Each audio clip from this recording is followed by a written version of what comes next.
ಇವತ್ತು ಶರೀರದ ಭಾಗಗಳನ್ನ ಅನುಭವ ಮಾಡುವುದು ಹೆಂಗೆ ಅಂತೇಳಿ ಒಂದಿಷ್ಟು ಕಮೆಂಟ್ರಿ ಮೂಲಕ ಹೇಳ್ತೀನಿ. ಇದಕ್ಕೆ ಕಾಯಾನುಪಶ್ಯನ ಅಂತಾರ. ಕಾಯಾನುಪಶ್ಯನ ಅಂತಂದ್ರ ಧ್ಯಾನ ಸ್ಥಿತಿಯ ಮೊದಲನೇ ಹೆಜ್ಜೆ ಇದು. ಧ್ಯಾನಿಗಳ ಮೊದಲನೇ ಹೆಜ್ಜೆ ಕಾಯಾನುಪಶ್ಯನ. ಏನಂದ್ರೆ ನನ್ನ ಶರೀರವನ್ನು ಫಸ್ಟ್ ನಾನು ಅನುಭವಿಸಬೇಕು. ಶರೀರವನ್ನ ಏನ್ ಮಾಡ್ಬೇಕು, ಫಸ್ಟ್ ಅನುಭವಿಸಬೇಕು. ಈಗ ಏನ್ ಮಾಡ್ರಿ ಅಂದ್ರೆ ಕಾಲ್ ಚಾಚ್ಕೊಂಡು ಕುಂತ್ಕೊಳ್ರಿ. ನಾನು ಕಾಲ್ ಚಾಚ್ಕೊಂಡು ಕುಂತ್ಕೊಂಡಿದ್ದೀನಿ ನೋಡ್ರಿ. ಹೌದಾ? ಕಾಲ್ ಮಡ್ಚ್ಕೊಂಡು ಕುಂತ್ಕೊಂಡಿಲ್ಲ, ಕಾಲ್ ಚಾಚ್ಕೊಂಡು ಕುಂತ್ಕೊಂಡಿದ್ದೀನಿ. ಬೆನ್ನ ಹಚ್ಕೊಳ್ರಿ. ಬೆನ್ನನ್ನು ಕೂಡ ನಾನು ಅಂಟುಕೊಂಡಿದ್ದೀನಿ ನೋಡ್ರಿ. ಓಕೆ, ಬೆನ್ನ ಕೈಗಳನ್ನ ಸುಮ್ಮ ಹಿಂಗ ಬಿಟ್ಬಿಟ್ಟಿದ್ದೀನಿ. ಹಿಂಗ್ ಉದ್ದನು ಮಾಡ್ಬೇಡ್ರಿ, ಜಸ್ಟ್ ಮುಂದೆ ಬಿಟ್ಕೊಳ್ರಿ. ಗೋಣನ್ನ ಆಲ್ಮೋಸ್ಟ್ ಸ್ವಲ್ಪ ಕೆಳಗೆ ಹಾಕ್ರಿ. ಹಿಂಗ್ ಮಾಡಿದ್ರೆ ಭಾರ ಆಗ್ತದ. ಸ್ವಲ್ಪ ಮತ್ ಪೂರಾನು ಬಿಡ್ಬೇಡ್ರಿ, ಇಷ್ಟ. ಓಕೆನಾ? ಕಣ್ಣುಗಳನ್ನ ಮುಚ್ಚಿಬಿಡ್ರಿ. ನಿಮ್ಮ ಮುಖದಲ್ಲಿ ಮುಗುಳುನಗೆ ಇವತ್ತು ಬೇಡ. ಏನಿರ್ಲಿ, ಫುಲ್ ಸೀರಿಯಸ್ ಫೇಸ್ ಬರ್ಲಿ. ಎಷ್ಟು ಸೀರಿಯಸ್, ಎಷ್ಟು ಶಾಂತ ಅಂತಂದ್ರ ಮುಖದ ಸ್ನಾಯುಗಳೆಲ್ಲ ಬೀಳ್ಬೇಕು. ಅದನ್ನ ನೋಡಿ ನನ್ನ ಮುಖ ಹೆಂಗ.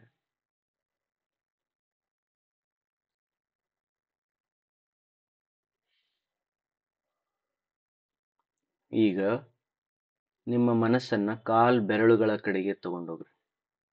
ಕಾಲ್ ಬೆರಳುಗಳನ್ನ ಕಲ್ಪನೆ ಮಾಡಬೇಡಿ, ಕಾಲ್ ಬೆರಳುಗಳನ್ನ ಫೀಲ್ ಮಾಡಿ. ಅಲ್ಲೇ ಇರಿ, ಕಾಲ್ ಬೆರಳುಗಳ ಹತ್ರ ನಿಂತ್ಕೊಂಡ್ಬಿಡಿ ಮನಸ್ಸಿನಿಂದ.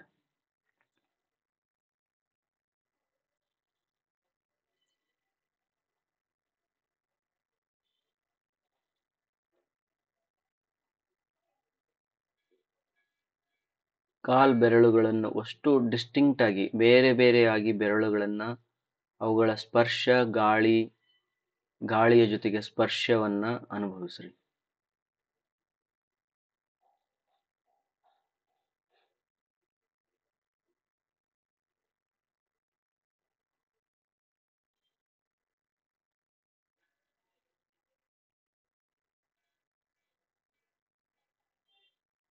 ಕಾಲ್ ಬೆರಳುಗಳಲ್ಲಿ ಆಗುವ ಎಲ್ಲ ಸಂವೇದನೆಗಳನ್ನು ಅನುಭವಿಸ್ರಿ.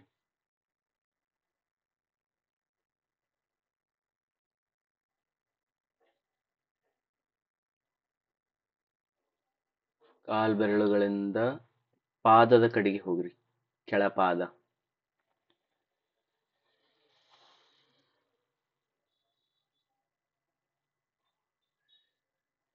ಪಾದದಲ್ಲಾಗುವ ಬದಲಾವಣೆಗಳು, ಸಂವೇದನೆಗಳು. ಈಗ ಹಿಮ್ಮಡಿಗೆ ಹೋಗ್ರಿ. ನಿಮ್ಮ ಕಾಲಿನ ಹಿಮ್ಮಡಿ,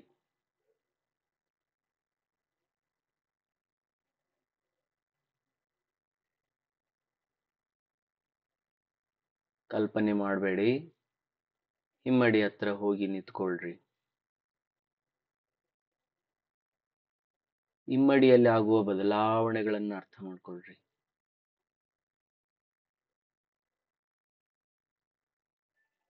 ಈಗ ಸಂಪೂರ್ಣ ಪಾದ, ಬೆರಳುಗಳು, ಕೆಳಪಾದ, ಹಿಮ್ಮಡಿ, ಮೇಲ್ಪಾದ, ಸಂಪೂರ್ಣ ಪಾದ.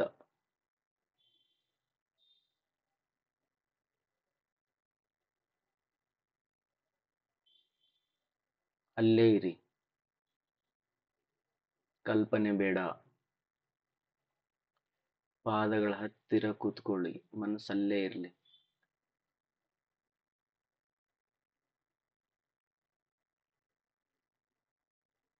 ಈಗ ಅಲ್ಲಿಂದ ಕಾನ್ಶಿಯಸ್ನೆಸ್ನ, ನಿಮ್ಮ ಚೇತನವನ್ನ ಮೀನಖಂಡಕ್ಕೆ ತಗೊಂಡು ಬನ್ನಿ. ಮೀನಖಂಡವನ್ನ ಕಲ್ಪನೆ ಮಾಡಬೇಡಿ, ಮೀನಖಂಡವನ್ನು ಅನುಭವಿಸಿ. ಮೀನಖಂಡ ನೆಲಕ್ಕೆ ಅಥವಾ ಹಾಸಿಗೆಗೋ ಅಂಟ್ಕೊಂಡಿದೆಯಲ್ಲ, ಆ ಸ್ಪರ್ಶವನ್ನು ಅನುಭವಿಸಿ.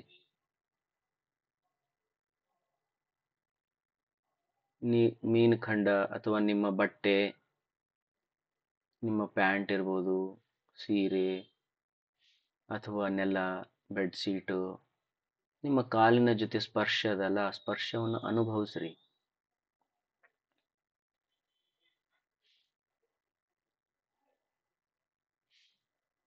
ಈಗ ಮೊಣಕಾಲು, ಮೊಣಕಾಲು ಚಿಪ್ಪನ್ನು ಅನುಭವಿಸಿರಿ.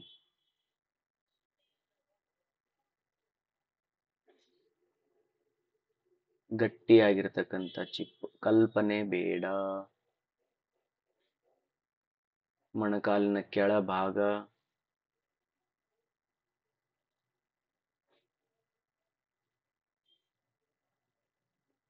ಈಗ ನಿಧಾನವಾಗಿ ನಿಮ್ಮ ಚೇತನವನ್ನು ತೊಡೆಯ ಮೇಲೆ ತಗೊಂಡು ಬನ್ನಿ. ಓಕೆ, ತೊಡೆಯ ಮೇಲೆ ಬಹಳಷ್ಟು ಅನುಭವಗಳು ಸಿಗ್ತವೆ.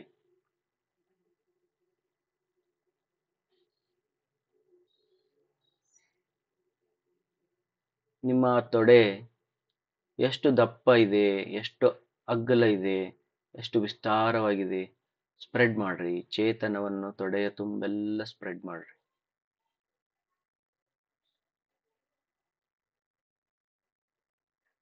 ತೊಡೆಯ ಕೆಳಭಾಗ ಬಟ್ಟೆಗೋ ಹಾಸಿಗೆಗೋ ನೆಲಕ್ಕೋ ಅಂಟಿಕೊಂಡಿದೆಲ್ಲ, ಆ ಸ್ಪರ್ಶವನ್ನು ಅನುಭವಿಸ್ರಿ.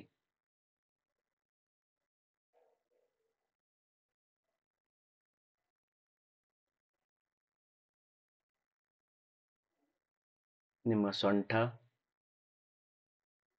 ಸೊಂಟ ಕೆಳಗಡೆ ಇರತಕ್ಕಂಥ ಹಿಪ್ಸ್, ಪೃಷ್ಠಗಳು ಮತ್ತು ಜನನಾಂಗಗಳು,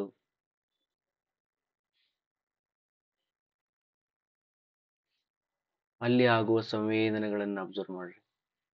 ಕಲ್ಪನೆ ಮಾಡಬೇಡಿ. ಅಲ್ಲಿ ಏನೆಲ್ಲ ಬದಲಾವಣೆಗಳಿದಾವಲ್ಲ ಅವುಗಳನ್ನ ರೆಕಾರ್ಡ್ ಮಾಡ್ಕೊಳ್ಳಿ.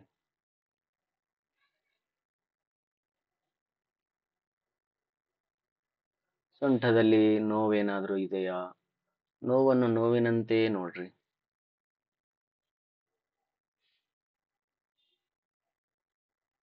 ಈಗ ನಿಮ್ಮ ಹಿಪ್ಸ್ ನೋಡ್ಕೊಳ್ಳಿ. ನಿಮ್ಮ ಪೃಷ್ಠ, ಹಿಪ್ಸ್ ಏನಿದಾವಲ್ಲ ಅದ್ರ ಮೇಲೆ ಫುಲ್ ಭಾರ ಬಿದ್ದದ.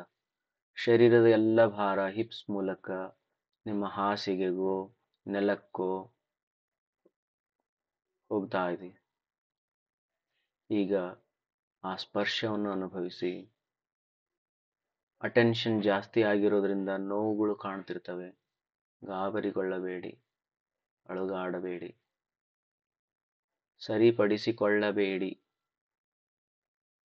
ನಾವು ಜಾಸ್ತಿ ಅಟೆನ್ಷನ್ ಕೊಟ್ಟಿರೋದ್ರಿಂದ ಸ್ವಲ್ಪ ನೋವು, ಉರಿ, ಅನ್ಕಂಫರ್ಟೇಬಲ್ ಇದ್ರೂ ಇರಬಹುದು, ಕಂಡ್ರೂ ಕಾಣಬಹುದು. ಅವುಗಳನ್ನು ಹೇಗಿದೆಯೋ ಹಾಗೆಯೇ ಅನುಭವಿಸಿ. ಈಗ ಹೊಟ್ಟೆಯ ಸುತ್ತಮುತ್ತ, ಹೊಟ್ಟೆಯ ಭಾಗ,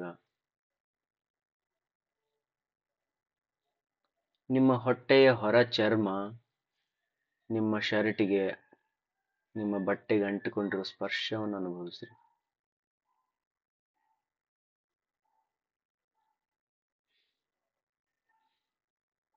ಹೊಟ್ಟೆ ನಿಧಾನವಾಗಿ ಉಬ್ಬುವುದು, ತಗ್ಗುವುದು,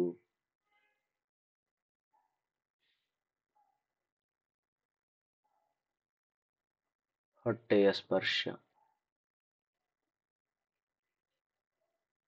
ನಿಧಾನವಾಗಿ ನಿಮ್ಮ ಅಟೆನ್ಷನ್ ಅನ್ನು ಎದೆಯ ಕಡೆಗೆ ತಗೊಂಡು ಬನ್ನಿ.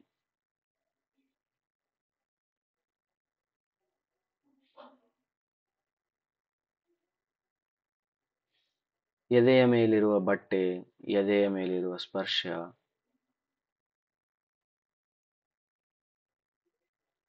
ಕಲ್ಪನೆ ಬೇಡ.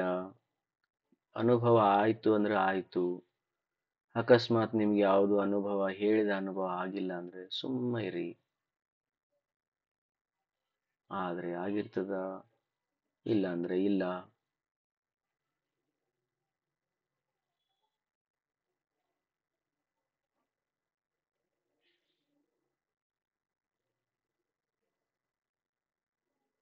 ನಿಮ್ಮ ಹೃದಯ ಬಡಿತಾ ಇದೆ, ಬಡಿತವನ್ನು ಗಮನಿಸಿ. ಹೃದಯದ ಬಡಿತ,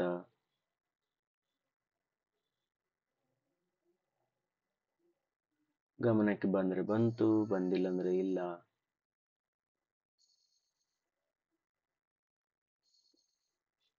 ನಿಮ್ಮ ಎರಡೂ ಭುಜಗಳನ್ನು ಕಂಪ್ಲೀಟ್ ಆಗಿ ಸಡಿಲಗೊಳಿಸ್ರಿ. ಭುಜಗಳ ಸಡಿಲತೆ,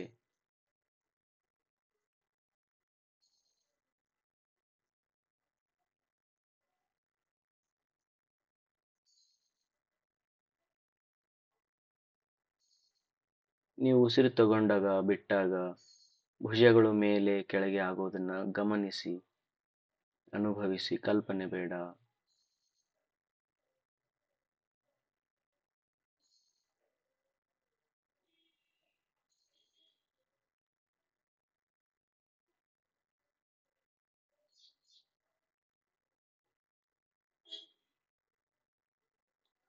ಎರಡೂ ಕೈ ರಟ್ಟೆಗಳು,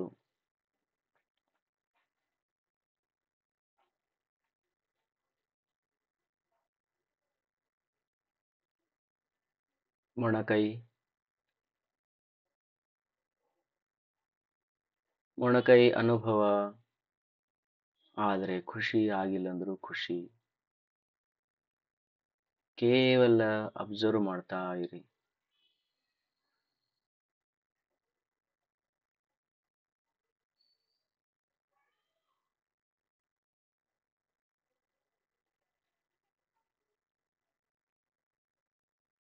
ಮುಂಗೈ, ರಿಸ್ಟ್, ಮಣಿಕಟ್ಟು. ಈಗ ನಿಮ್ಮ ಹಸ್ತದ ಎಲ್ಲ ಬೆರಳುಗಳನ್ನ ನೋಡ್ಕೊಳ್ಳಿ.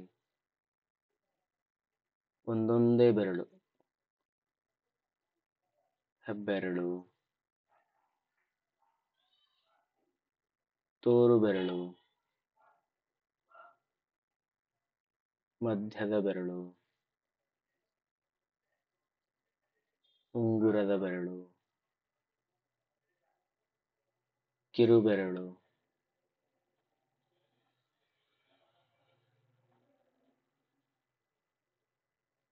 ಬೆರಳುಗಳ ಗಂಟುಗಳು,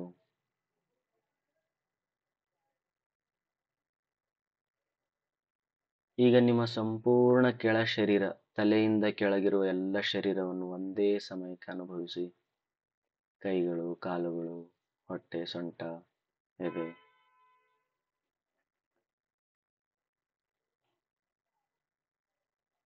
ಕುತ್ತಿಗೆಯನ್ನು ಅನುಭವಿಸಿ.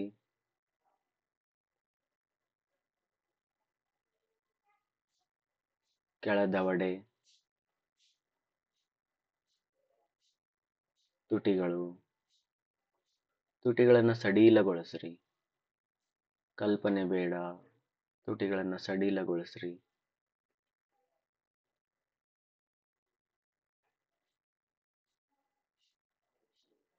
ಹಲ್ಲುಗಳು, ಒಸಡುಗಳು, ಹೊಸಡುಗಳಲ್ಲಾಗುವ ಸಣ್ಣ ಕಂಪನವನ್ನು ಅನುಭವಿಸಿ.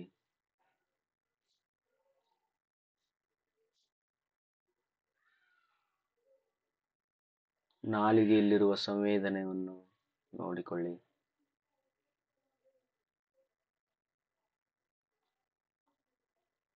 ಕೆನ್ನೆ, ಕಣ್ಣುಗಳು,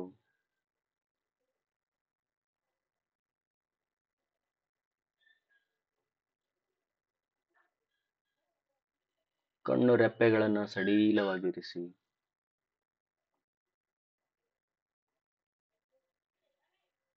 ಹುಬ್ಬುಗಳನ್ನು ಸಡಿಲವಾಗಿರಿಸಿ.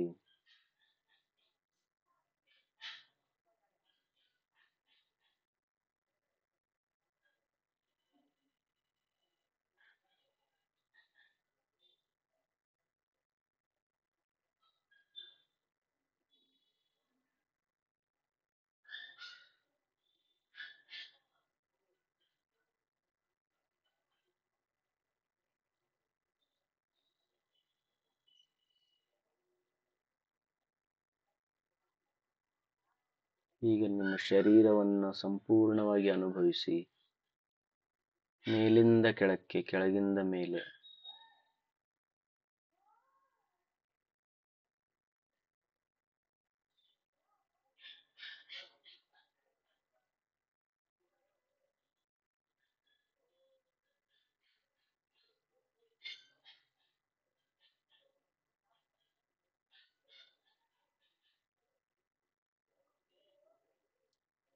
ಸಂಪೂರ್ಣವಾಗಿ ವಿಶ್ರಾಂತಿ ಆದಮೇಲೆ ಕೈಗಳ ಸಹಾಯದಿಂದ ಕಣ್ಣುಗಳನ್ನು ಮೇಲೆ ಇಟ್ಕೊಂಡು ನಿಧಾನವಾಗಿ ಕಣ್ಣುಗಳನ್ನು ತೆರೆಯಬಹುದು.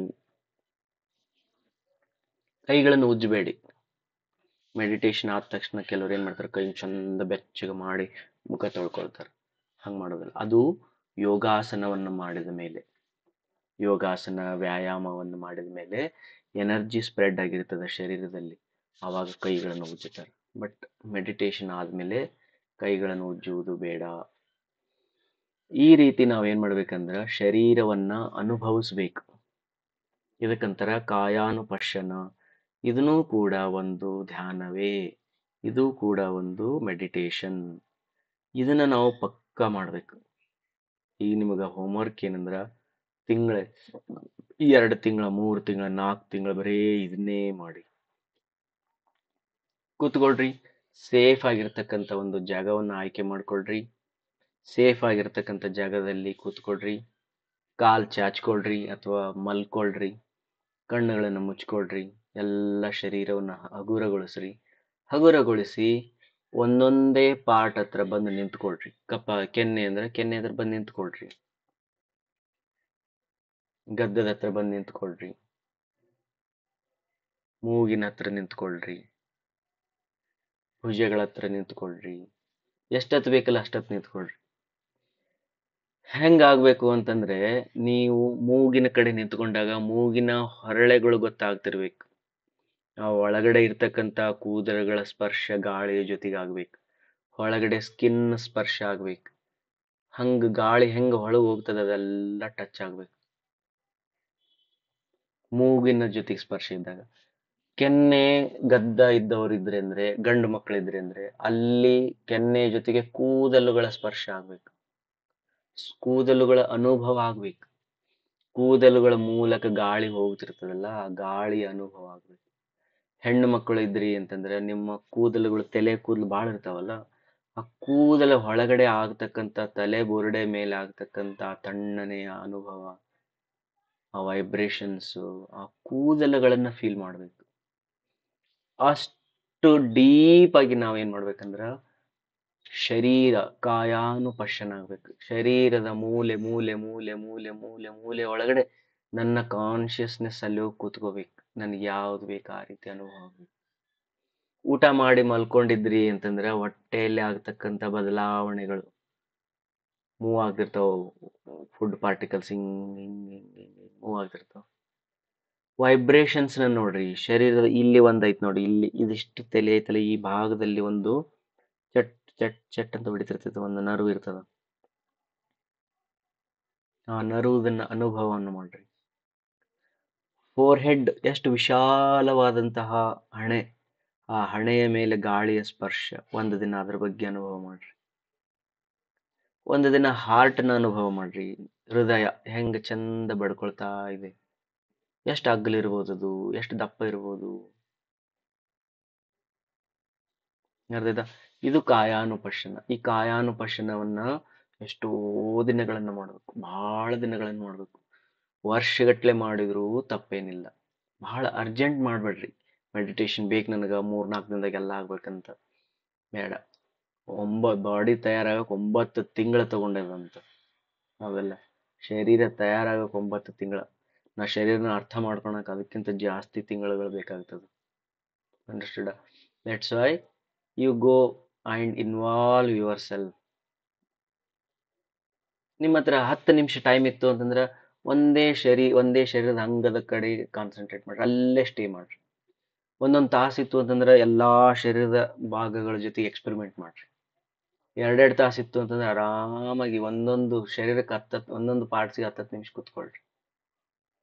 ಆಯ್ತಾ? ಈ ರೀತಿ ಏನ್ ಮಾಡ್ಬೇಕು, ಶರೀರವನ್ನ ಸಂಪೂರ್ಣವಾಗಿ ನೋಡ್ಕೊಳ್ಬೇಕು. ಮಾಡ್ತಿರಲ್ಲ? ಈ ಒಂದು ಸ್ಟೆಪ್ ಏನಿದೆಲ್ಲ, ಇದೊಂದು ಸೆಮಿಸ್ಟರ್ ಆಗ್ಬೋದು.